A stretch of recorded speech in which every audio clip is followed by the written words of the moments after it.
Welcome to this week's newscast. I'm your host and editor, Diana Longry. Thank you for tuning in. To help me with this week's news is my co-anchor, Mr. Kevin Berglund. Thank you, Mr. Berglund, for being here. Thanks for having me. Now, tonight we are going to cover a number of different topics.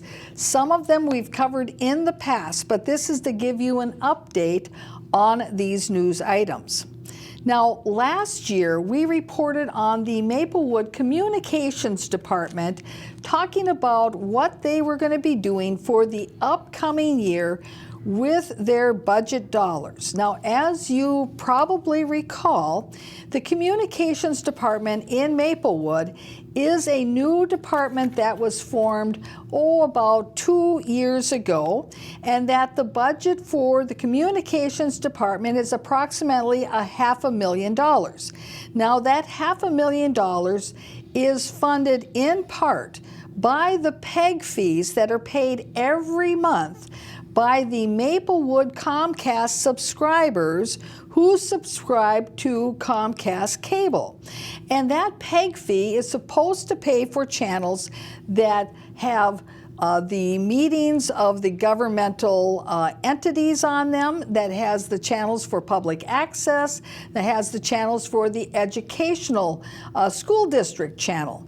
But in Maplewood, there is no public access, so there's no public access channels for the Maplewood Comcast subscribers to even view. It's questionable whether or not the school districts have their time on the educational channels so that Maplewood residents can watch their school district. And now the Maplewood City Hall has even started to take various commissions and meetings off of the channel for the government channel so that the Comcast subscribers in Maplewood don't even have full access to all the meetings that were once cable cast. Now, Mr. Berglund, you've been aware of the fact that one of the commissions that has recently been removed from the cable airwaves in Maplewood is the Historical Preservation Commission, correct? Correct. And of course, if you are to make one's way into what's going on to Maplewood and find out what's ticking up there, it's extremely difficult because although they talk about transparency in Maplewood as far away from actuality than you can actually believe. And as you said, even the History Preservation Commission, which would most likely be of most interest to more of the senior population, and there's a growing senior population in Maplewood, and longtime residents because they are interested in the history of Maplewood, in what makes Maplewood what it is. Now that is off the air, and again, essentially they're meeting up there and nobody's able to hear what the discussion is, what interests people, what fascinates people, what their plan is, and how they're going to highlight and preserve the history of Maplewood. And on top of all of this, the City of Maplewood administrators will not even allow the members of the Maplewood Historical Preservation Commission to turn on the microphones in the council chambers where the meetings are held. They cannot even use the microphones. It's despicable. And so the question is, these Maplewood Comcast subscribers who are paying their monthly PEG fee every month in excess of $3-4 a month, what are they getting for their money? Because Maplewood gets to collect all of that to fund their communications department, which has a budget of $500,000. Well, one of the new initiatives that the communications department was going to embark upon was drone training for one of their employees. So we dug back into our archives just in case you missed it from last summer so that you could see the clip for yourself if indeed you think I'm making it up. Let's take a look. And then lastly, one of the things we want to work on is professional development. For Chad, he's pretty instrumental in doing the handouts, the flyers, the visual stuff. And because we know those visual pieces are so important, we're going to work on getting him some visual design, advanced classes, some advanced photography, and some Adobe is the suite of software we use to both cut video and to make the handouts and the one-pagers. For Kevin, drone operation, photography, and then story production. I think when Kevin came here, he was really good at going out and getting his shots, but when he came back, maybe not having the message. So for him, he's gotten really better over the last 2 years at messaging, which is tough. I mean, I came from a journalism background. You go out there, you tell this person's side of the story, you tell that person's side of the story. On the city side, you really want to let the citizens know this is what it. Now, from that date, we have heard no further word at the city council meetings about whether or not this initiative for professional development in the operation of using a drone has actually come to fruition. Now, Mr. Berglund, when we first presented this in our news program, we thought that there were some other possible uses for their drone program other than just doing a flyby for their video productions, correct? Correct.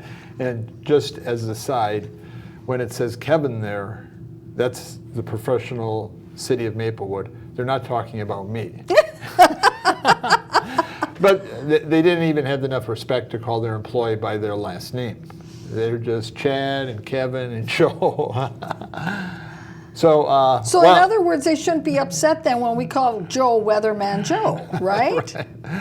Everybody's just informal up there. It's as if everything, they're just getting so used to being behind the curtain, behind the closed door, that they're just talking about not even positions, they're talking about individuals.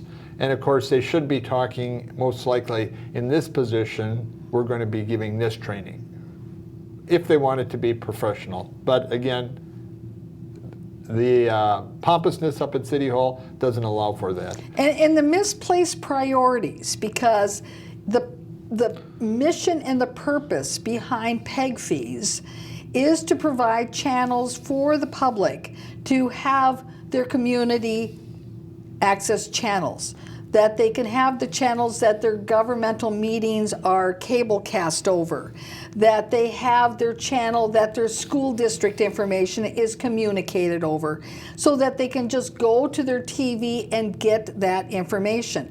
The Comcast subscribers of Maplewood are not contemplating that they're paying for some city staff person to go get drone training so that, he can maybe put a little flyby video in one of their little vignettes that they do in their Adobe Acrobat video editing, or that they're going to supplement using drones for, like, say for instance, code compliance, which we've covered before in the past, as well as a possible use for that drone training. Or potentially they're using the drone training for police uses, surveillance of people that they're keeping an eye on for whatever reason. Maybe they believe there's a household involved with drug sales, or maybe there's somebody they don't like, or maybe they're doing traffic surveillance. I would have thought if they wanted to use it in a positive way instead of the negative Maplewood city government, they would have used it to fly over some of their parks to show the historic development, or if they have a historic site, they would have shown that through and made that use the drones for use in their historic preservation committee, right? Because that's video and that would interest people on TV. But now, since they've removed any cable casts or any kind of video cast even internet casting. They've of the commission. History Preservation Commission, and do not even allow the seniors who are attending this meeting or on this board to use microphones. You know they're not going to be using the drones to highlight historic Maplewood, right, or the historic farm or anything, because whatever it is, Melinda Coleman, the city manager, and Mary Abrams, that shows too much light, in my mind, on what's going on in Maplewood. Now, he makes this sound like this is very easy for them to just have their city employee go get some drone training. Oh, and by the way, this is going to involve a budget for buying a drone, replacement drone parts, because if you are practicing with your drone, it crashes, you might have to have a few replacement parts. And of course, there's additional training and all these other things, but he doesn't go into the details that maybe there's a little more to it. Well, believe it or not, the League of Minnesota Cities has a 5-page white paper that gives all the information that a city needs to have and to know before they get into the business of being a drone operator. Now, one of those first requirements is that if you're going to be a drone operator, that the city user of drones, where city employees are pilots, that they must comply with certain guidelines, that they must choose either to comply with Part 107, FAA 107, or that a different provision that allows cities to be operators under the public operation registration. So there's 2 different ways a city could become a public operator of a drone. And either way, they have to register with the state of Minnesota Department of Transportation. Right here. And so you can go online to see who the most current listed users of commercial operators of drone operators are in the state of Minnesota. And as of December 3rd, 2019, the city of Maplewood wasn't on here. They were not registered as being a commercial operator, which according to the League of Minnesota Cities, if they're going to be operating drones, they have to be registered. Now, if Maplewood was simply going to use their drone only for a quick flyby so they could have an aerial view for one of their little video editing vignettes that they put on YouTube from time to time, they actually have a commercial operator who is properly registered and licensed in Maplewood, who's right there at 2616 Bittersweet Lane within a mile of City Hall. Now, also, the League of Minnesota Cities says involved in being a drone operator that you have to have certain insurance requirements. I don't think the city of Maplewood figured that one out and planned for that. It also talks about that they should have internal drone policies that they have created and that they've adopted internally as to how the city can use that drone. It also talks about the use of drones in code enforcement, and that while that area has not been litigated, that is a possible area of litigation, because some people may argue it's an invasion of privacy, that it's a search and seizure without a warrant. And so the League of Minnesota Cities has all kinds of things to tell cities to be cautious about if they want to become the operator of a drone. It also talks about data practices and data retention. Because you see, drones, if they are gathering data, the city has to retain that data. And that would mean that that data would be subject to the Data Practices Act, and we could request it. Mr. Berglund, isn't this fascinating that in that little presentation that Weatherman Joe gave to the City Council last summer, he didn't go into all these other things that they would have to do besides just going and getting their drone training. It is. And of course, the League of Minnesota Cities isn't just another entity throwing out opinions. They're the city of Maplewood's insurance company. Don't you need to do what your insurance company requires to follow the law? Well, certainly, if you want the League of Minnesota Cities to cover you in the event that you've been sued because you were accused of improper search and seizure using a drone as part of your code enforcement.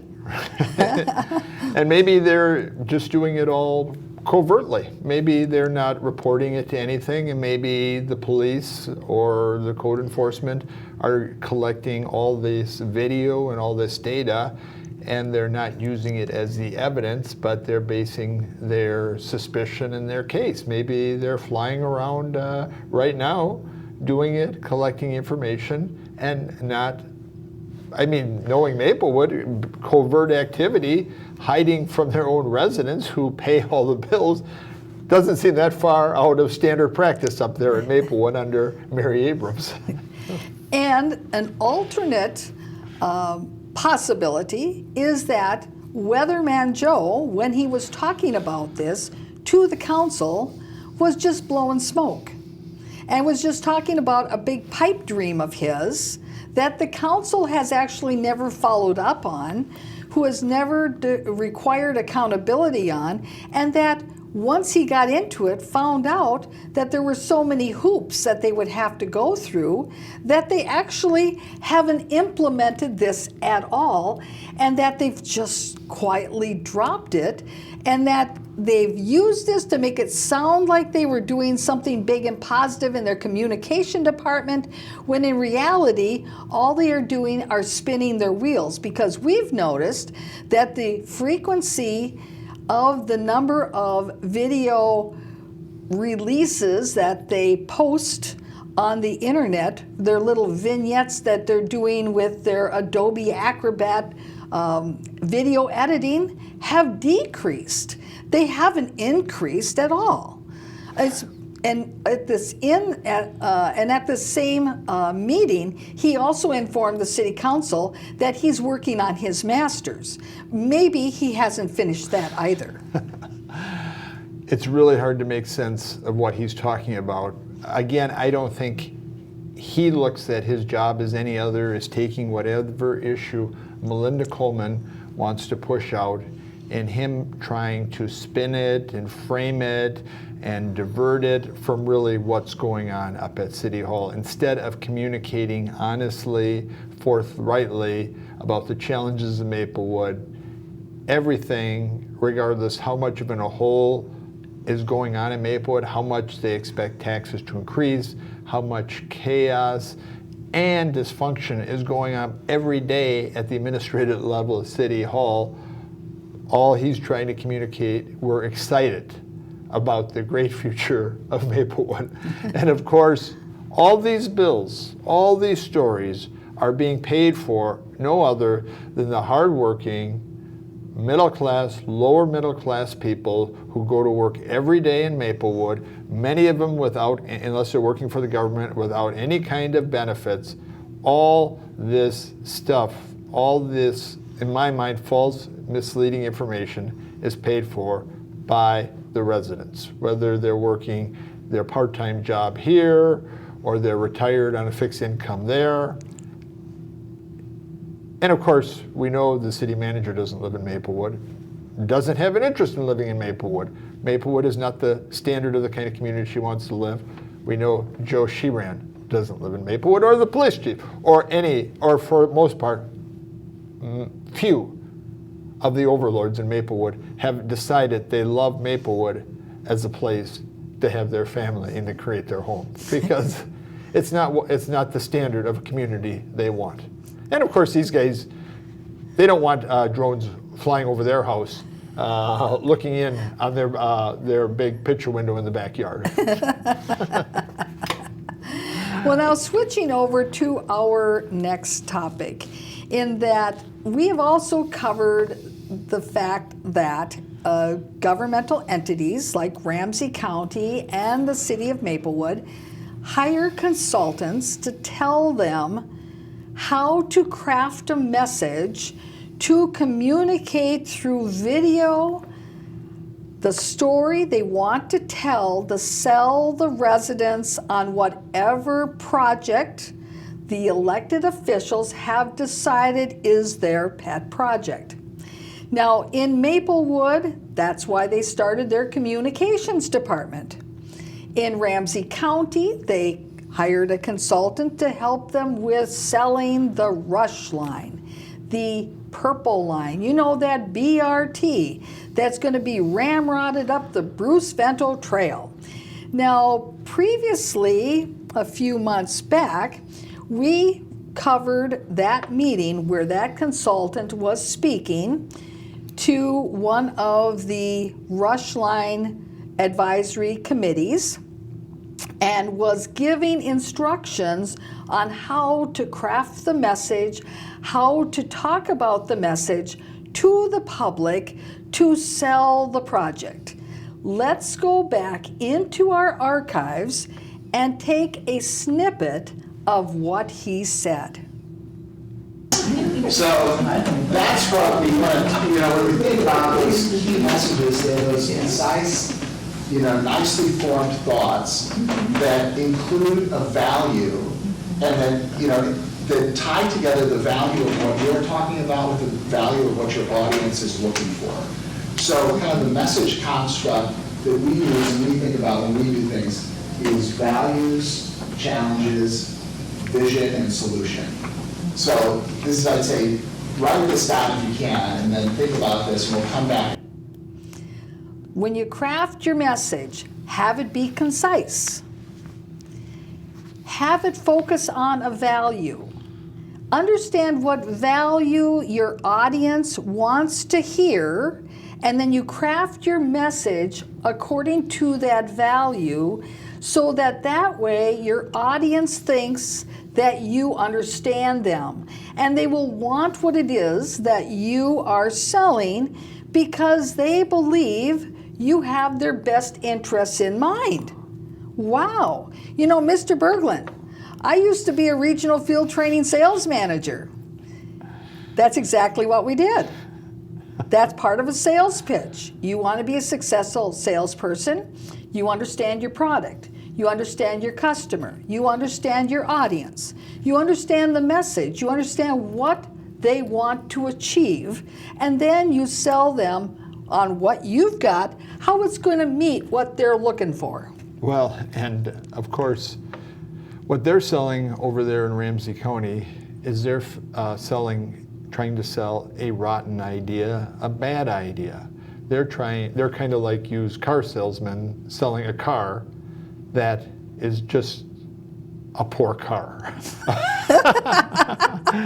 I mean, there's people who are selling, for example, say a new tool to put in your toolbox that is going to have benefits to the person who's buying it. They're trying to sell something that there's no benefits to give away. And in this case, it's the BRT, the bus rapid transit, going up and down, ramrod down the Bruce Vento Trail. And so it was about 2 news programs ago that we had a little video that we showed you that was created by, not Ramsey County, but was created by Richmond, Virginia's transit company for the BRT out there, the Pulse, because we've reported on our reports on going out there on our field trip.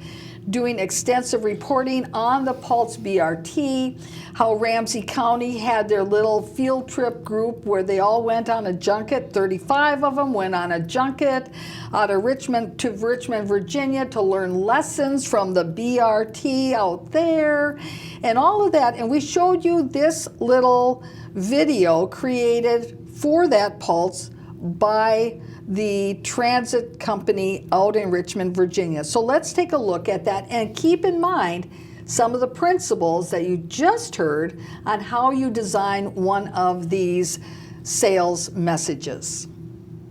7.6 miles of bus rapid transit service. Easy boarding at 14 station locations. Faster and more frequent service. Over 3 miles of dedicated bus-only lanes. Premium service designed to give you more time for life. GRTC Pulse. So what are the values there? Saving time, ease, convenience, everything that general bus service doesn't give you, correct? And if you look at that, I guess you got more time for life. That's, like you said, more time for life.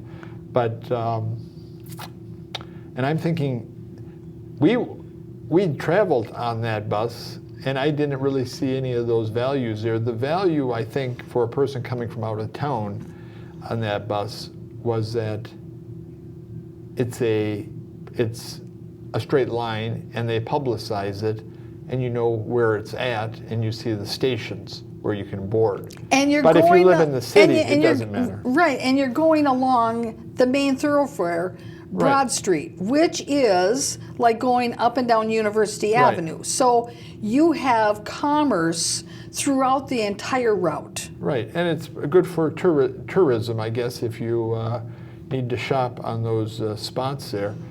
I'm not quite sure that tourism is going to be a factor at all on the Rush Line when it goes from St. Paul out to White Bear Lake. I don't think you're going to get one traveler from out of the city taking that line. Right, and the Pulse, of course, served a very large college and university student body. College, university, state government, all the and medical, all kinds of governmental and uses. I mean, there's the University of Virginia Medical Center on there, which I believe is a teaching hospital. In other words, they teach physicians. It's along with the state government, the state capitol, the Department of Transportation, all these. City Hall. Or City Hall, city government, state government, and then it's in Richmond, Virginia, there's other sorts of large businesses nearby. There's all these main condensed institutions for the state of Virginia right there, Right. right on that one road. Now, we predicted when we showed you that video that we would not be surprised that Ramsey County didn't decide to come out with their own little video. And guess what? Our predictions came true. So we found their little video, and so we're going to work our way through that and share it with you. And I want you to keep in mind the principles, though, that you heard the Ramsey County consultant give and how you craft a message to sell a concept, to sell a project that, as Mr. Berglund indicated, is, well, not necessarily a good fit for the area. In order to experience a bus rapid transit line similar to the planned Rush Line BRT and gather lessons about development around stations, Ramsey County organized a visit to Richmond, Virginia to learn about Richmond's experience with the Greater Richmond Transit Company's Pulse, and to gather lessons learned from the Pulse about BRT project development so they can be applied to Rush Line decision making.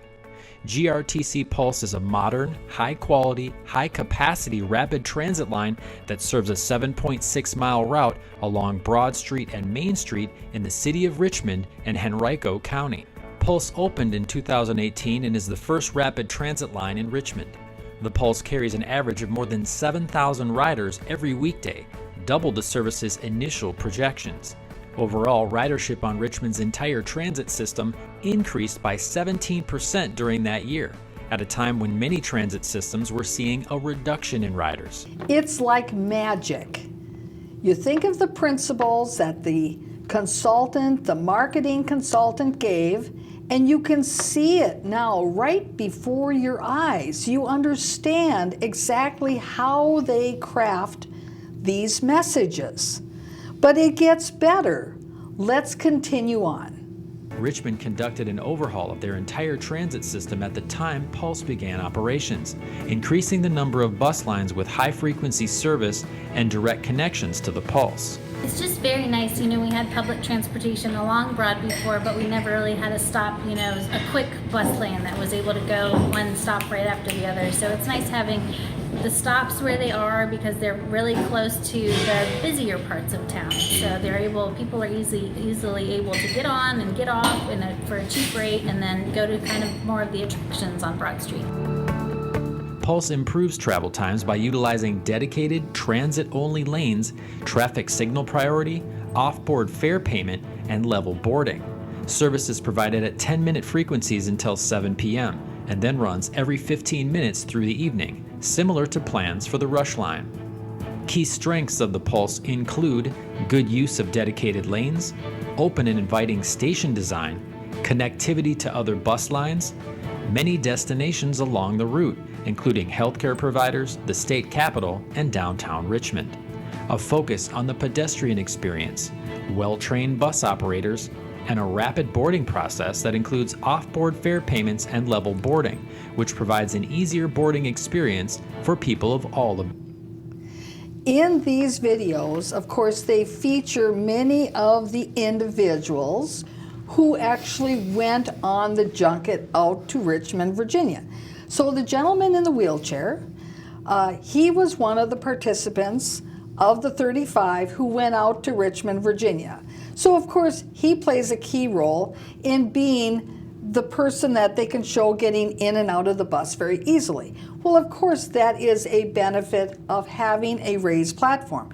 And we don't have any problem with raised platforms. But the issue is the proper location on the Bruce Vento Trail? And is there any similarity between what you just saw of Richmond, Virginia, and where the Pulse BRT is to what the Bruce Vento Trail and Maplewood and White Bear Lake look like? And for the elected officials here in Maplewood and White Bear and in Ramsey County to say that the Pulse in Richmond, Virginia is basically the sister to what we're going to have here is just a bunch of empty promises. And I can see now why they most likely over in Ramsey County for the Rush Line, they were already projecting their video and potential future TV commercials. So that's why they let the gentleman, Daryl, why they let him and the other people go out there so they could use them as subjects and actors. I wonder if they made them sign a release before they paid their reimbursement. Because, and I think the big argument they should be talking about in Ramsey County is when they built that green line on University Avenue, it seems like for safety reasons and reasons of faster service, they probably should have put the bus rapid transit there instead of the light rail. It sounds like the bus rapid transit, at least if they're highlighting this one in Richmond, Virginia, the Pulse, that the bus rapid transit would have been superior. At least it seems like what I'm taking from this argument here would have been superior to the light rail down University Avenue. Absolutely, absolutely. Because there you have the University of Minnesota, you have the state capitol, you have, I think they have a lot more businesses and commerce. Seems like that is the argument they should have made for the bus rapid transit on University Avenue. There's a lot in this rush line, which includes the Ramsey County and the city of Maplewood. There's a lot of deception, false information, incorrect information. Now we have one little part left of the video, so let's take a look. Like Richmond's Pulse, Rushline BRT will be a high-quality transportation option that provides frequent, all-day service and connects people to jobs, retail, events, and more. Lessons learned from the Pulse about BRT project development will be applied to Rushline decision-making. With continued community collaboration, the Rushline BRT will strengthen connections across the East Metro.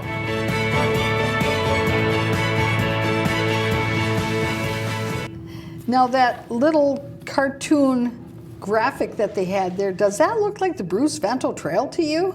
Wow, and I will tell you, that is the most convoluted route that I've actually seen. You've seen up in Maplewood Mall how it was spinning there, and then it popped back up to go further, and you can see that in Richmond, Virginia, on the Pulse line, it was right on one road for the most part. The road that is, the historic road that has been there. Look at the convoluted route they're taking. Which road is that on? And you can see in St. Paul the kind of weird curvatures and spinning around and jaunts. Do you think that's going to be faster, speedier, more efficient? Now that, and again, that's why it's like University Avenue, because Broad Street is one street, just like University Avenue is one street. And the point in all of this is that, sure, it's good to have good bus service, but the BRT is not going to replace good bus service, because if they wanted good bus service, they've got a bus already. They could improve the bus service they have existing without actually having to build all this infrastructure brand new. Yeah, and they need to, in the Twin Cities, the Metropolitan Council, Ramsey County, Maplewood, they need to get together and partner up and communicate and get bus service that actually works for residents in the city of Maplewood and the other cities. Complaints from people with disabilities is that the drivers are trained poorly, the buses are poorly, they don't have, they have poor procedures. They have so many issues to work on in the Twin City area on bus service, and they don't go to places that people need to go, and transfers are too hard. And your point about the issues that are experienced by folks who are handicapped, they won't just go away because you've got a BRT. Certainly having a raised platform will be helpful, but once you get into the bus, there's still the issues with being strapped down and how many straps there are and exactly how you are secured. So if you're having problems now with the current buses like that, these BRTs buses are essentially the same inside. There's no difference. So if you've got a problem now with your securing system for people in wheelchairs inside your buses today, you're going to have those same problems with the BRT, because it involves the same training, the same restraints, the same safety procedures. And if we're to look at that video and make time for what they were trying to say, their biggest, one of their biggest arguments was that this is going to help the people who use wheelchairs. Now, of course, to get up to raised platform, once, like you said, there's big issues once you get inside these buses. But you got to get up to that raised platform. You got to get, even if the platform, which you're going to have to take a grade to get up, you're going to have sidewalks that have curb cuts, sidewalks that don't have big cracks in, sidewalks that don't have holes in. Now, of course, you go to in Richmond, Virginia, they haven't figured that all out yet. And they don't have snow there for the most part. But they have sidewalks that are not equipped to take handicapped people or people who need wheelchairs or are riding wheelchairs all over. So there's huge issues there. There's bigger issues in the Twin Cities, in the metropolitan area here, St. Paul, Minneapolis, because they haven't even started to really figure that out. I mean, even when you got those raised platforms, in Minnesota, you have to get up those grades that have snow and ice on them, much less all the other poor sidewalk maintenance. Since we have seen now the Ramsey County's little video to sell the Rush Line, let's listen again now to their consultant and his marketing tips, and think to yourself how it's been applied. So that's what we want, when we think about those key messages, they're those concise, nicely formed thoughts that include a value and that tie together the value of what you're talking about with the value of what your audience is looking for. So kind of the message construct that we use and we think about when we do things is values, challenges, vision, and solution. So this is, I'd say, write this down if you can, and then think about this more. The language constructs, there you go. And yes, they applied that to their video. And are you convinced? Now that you know what it is behind the governmental media messages that are sent to you through all types of venues, maybe you might think about it and wonder, is this marketing or is this information? Well, I know that Ramsey County video, if you look at it and analyze it, they use Darrell and his wheelchair extensively. Now, I think their argument is that this whole thing is going to have a huge benefit for wheelchair operators and people who are disabled. The question is that accurate or is that misleading?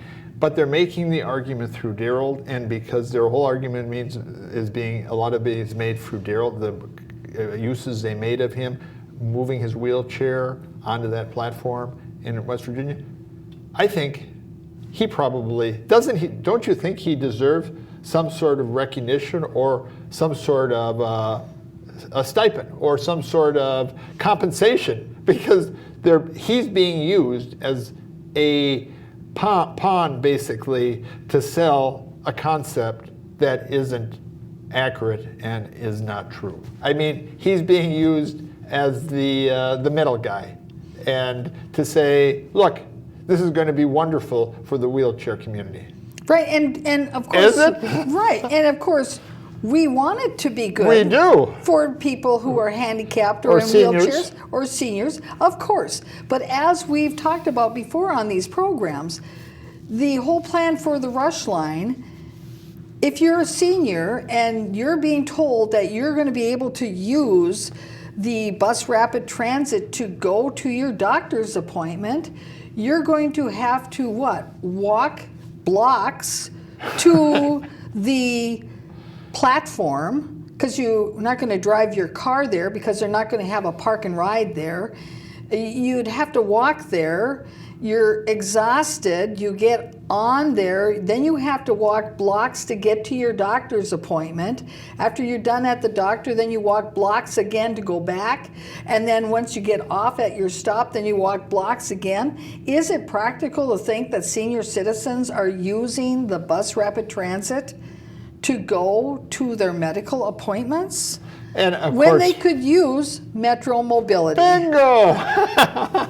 Well, there you Even go. people who aren't seniors, who have full capability to walk and can get around, what do they want to use?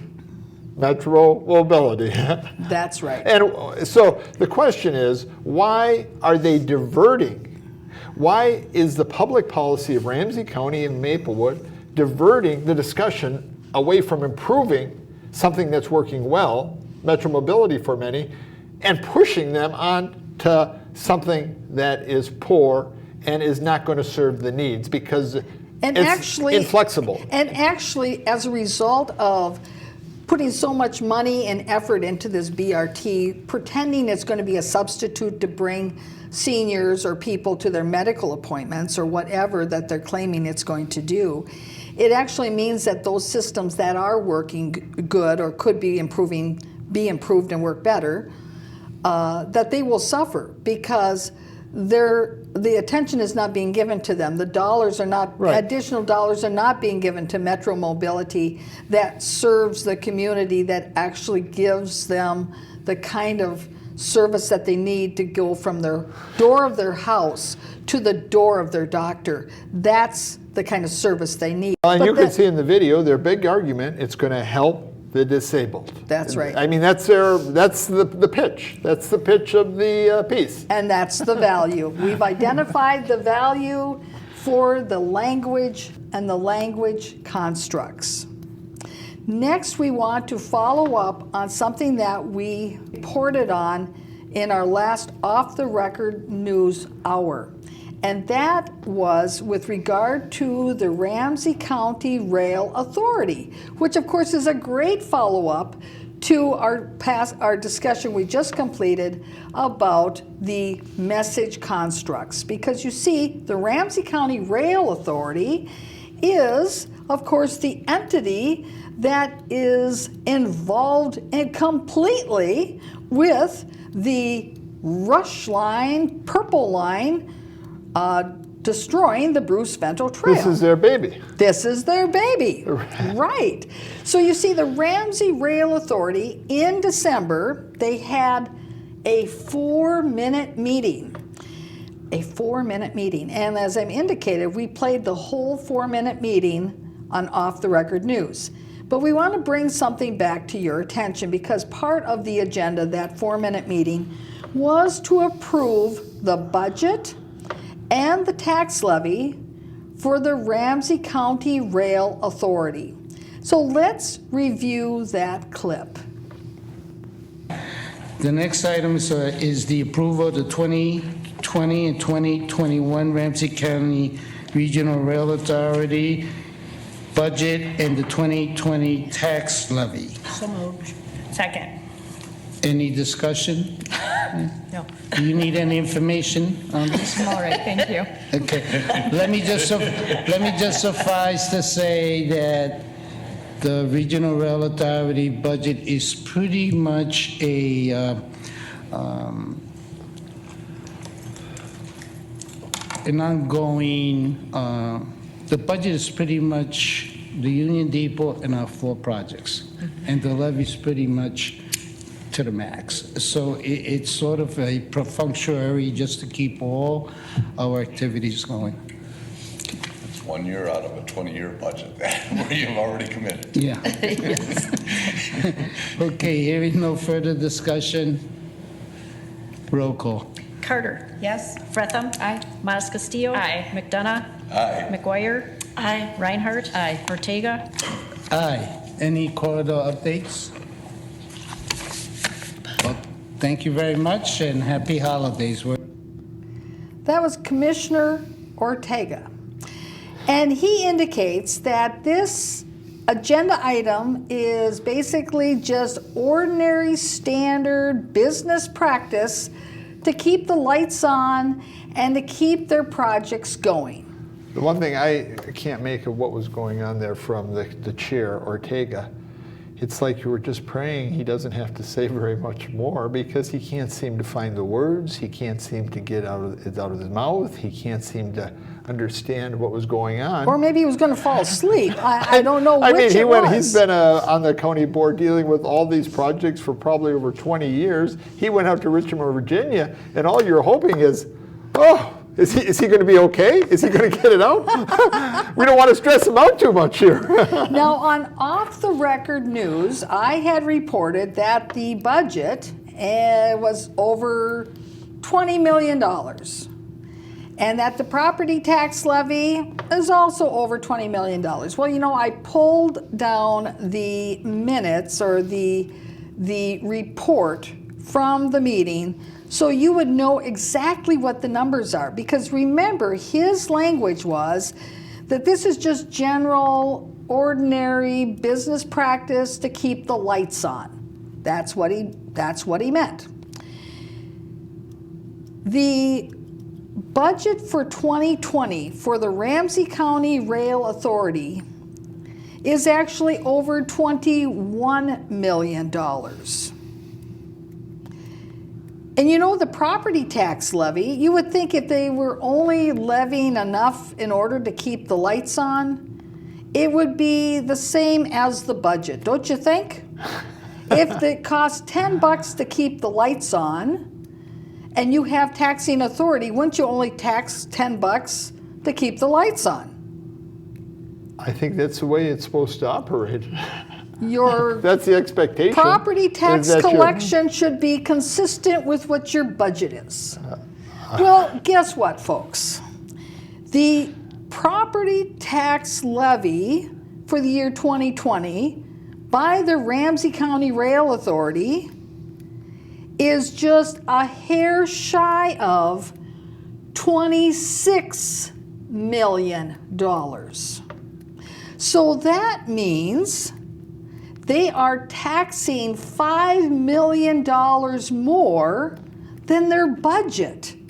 And according to Commissioner Ortega, this is just standard business practices to keep the lights on.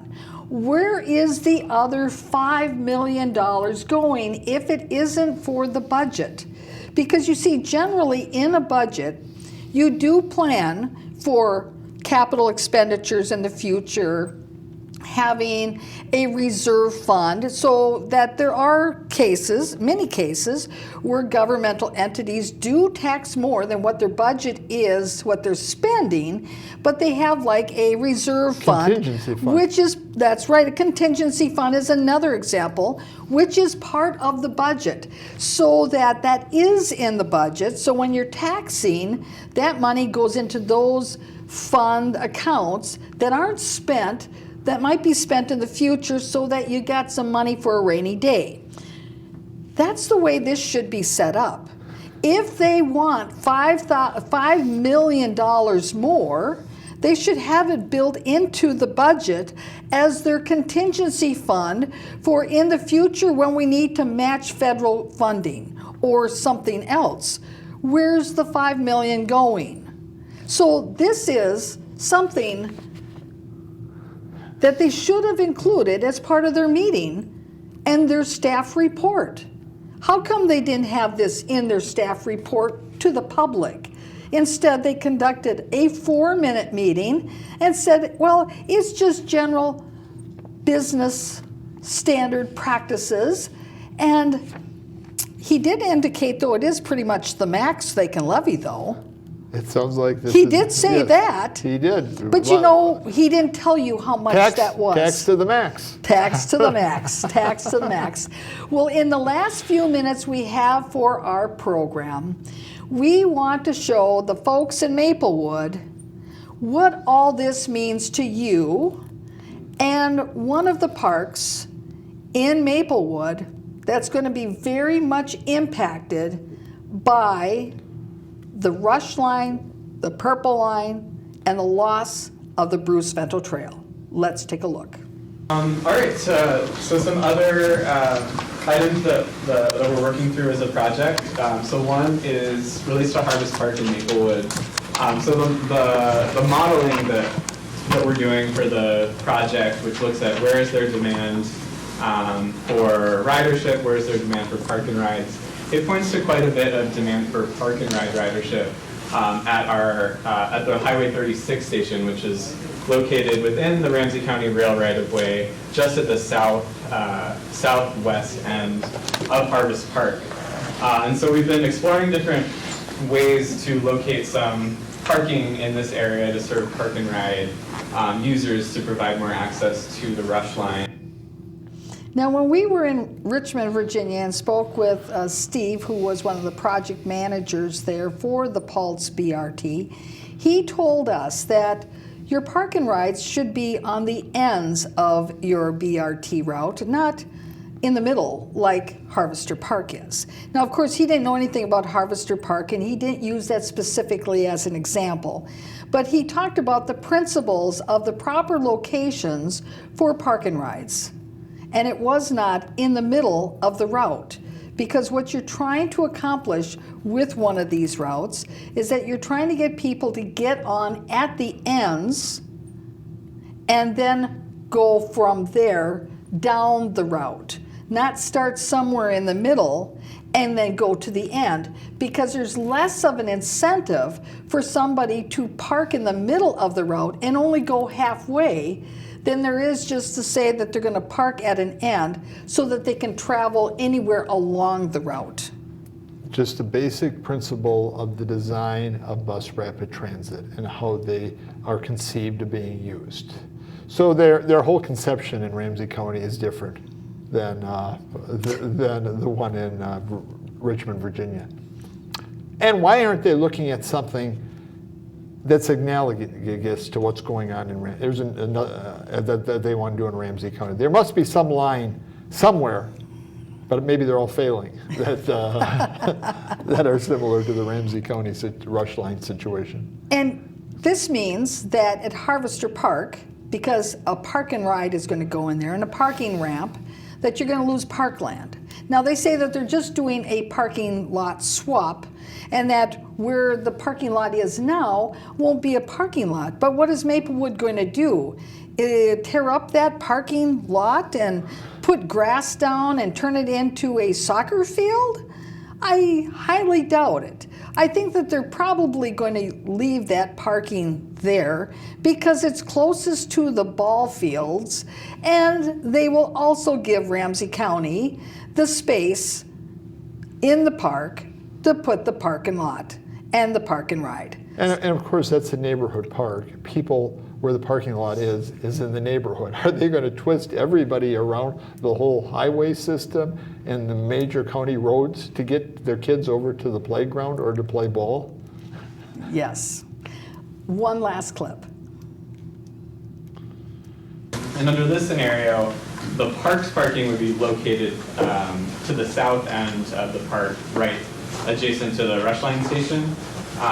And it would be, there would be additional capacity, so potentially a second level that would allow it to have enough capacity to serve both people using the park and people using transit. So that's kind of where we're at now.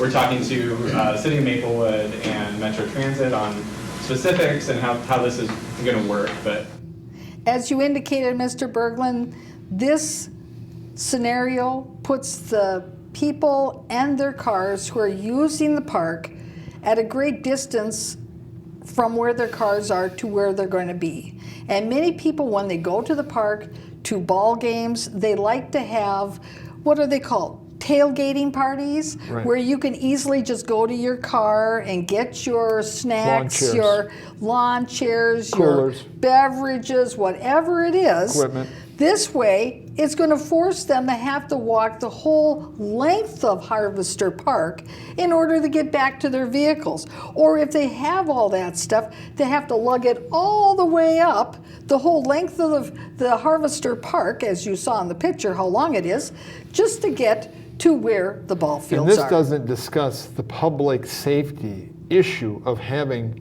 this station here. This is out in nowhere land. There's no homes there.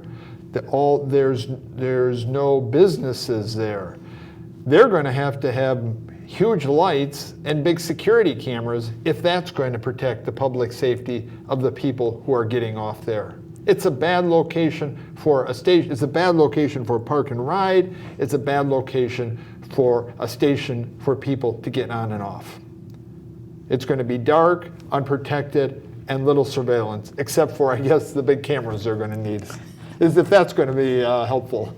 Perhaps they will have drone surveillance. Perhaps they can have a person stationed there, law enforcement, at nighttime. Perhaps they can have drone surveillance. Well, thank you, Mr. Berglund, for your comments and your insight today. And viewers, thank you for tuning in. We'll see you again next week. Bye-bye.